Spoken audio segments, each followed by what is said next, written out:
Monday from my job. There comes a point in time where, you really just have to be honest with yourself. You have to be honest with yourself. And I think that that's where I am. I have fallen. I have lost my way. I am associating myself with things that have been tremendously off-brand. I've been in Atlanta 5 years, and I've had some incredible moments, some incredible highs, some lows that you could not even imagine. I have drifted far, far, far away from God, and then I have felt like me and God was,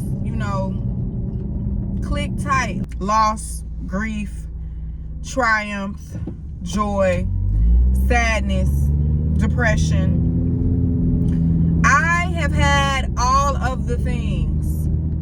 The lack of finances, the lack of understanding, the lack of confidence.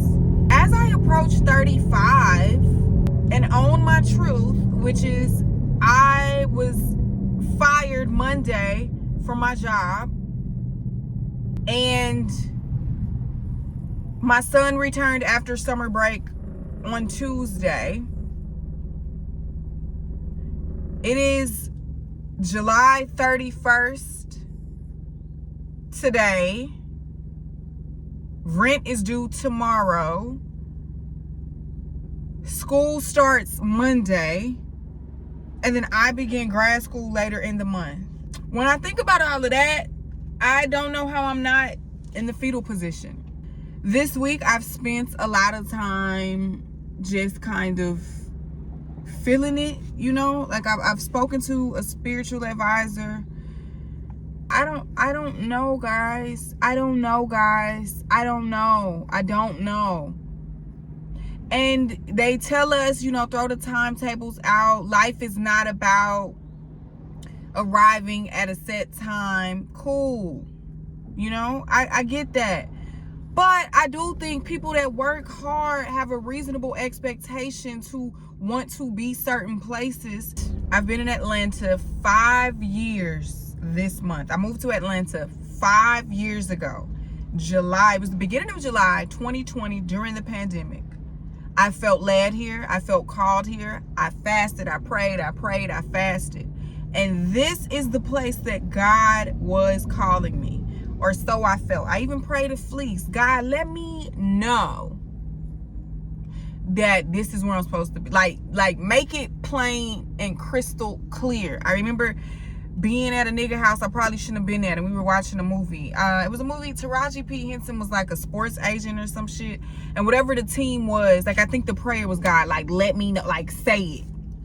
And I was at this nigga's house where I shouldn't have been, but maybe, for the sake of the story, it is where I should have been. And whoever she was managing, whatever fictional player she was managing in this movie, was to go play for the Atlanta Hawks. And it was just like, Atlanta. And I heard it more than once. And I'm like, okay, God, that's the confirmation. I go and I make the tough decision to go where I feel like I'm led. And I say tough because I'm a mom, right? And my child at the time, he was around six-ish, 6, 7. So he was still, a little thing. And I had reached a high level of disenchantment with his father. I had begun to accept that I was just, at that point, a baby mama. And I don't want to sound harsh when I say just, but that was something that I never, ever, ever, ever saw for myself. So much so that I was willing to sacrifice so many things: my sanity, my safety, my creativity, my freedom, so many things, just for the sake of not being a baby mama. I was just able to accept that was my reality. I do believe in sacrifice as a parent. I do believe in sacrifice. I think that is of paramount importance when you are raising a younger version of yourself. You have got to sacrifice. What I don't believe in is self-abandonment. I don't.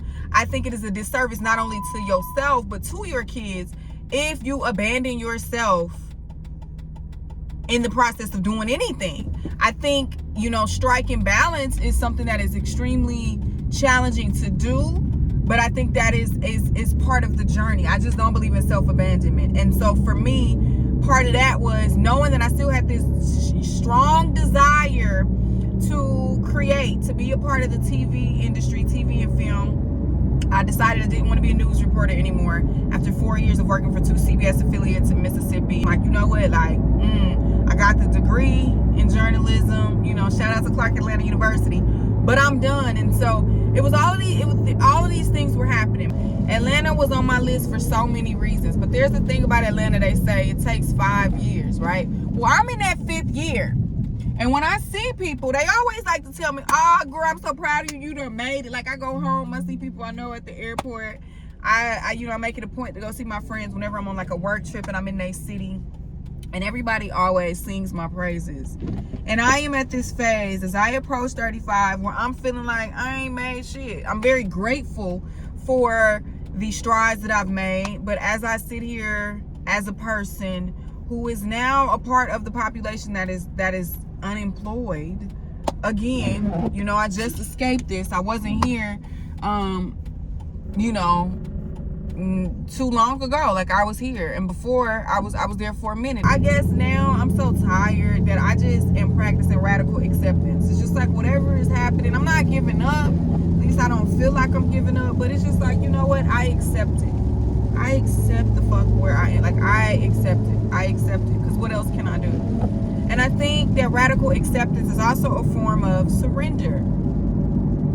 And so I'm just in this space of allowing God to have his will and have his way, because apparently I don't know what the hell I'm doing. I moved to Atlanta 5 years ago. I will be 35 this year. And I've not made it. I don't know what it is. And yes, to those who say, girl, you're being too hard on yourself, I'm giving myself grace. But I am just saying, for the things that I'm experiencing through this 5 years, I've had some bright spots. But I have been in survival mode and trying to figure things out longer in that process, longer than I would have liked to. And so I just want to chronicle that journey. And I want to celebrate my successes. And I also want to look at areas I have to improve and just see where this takes me.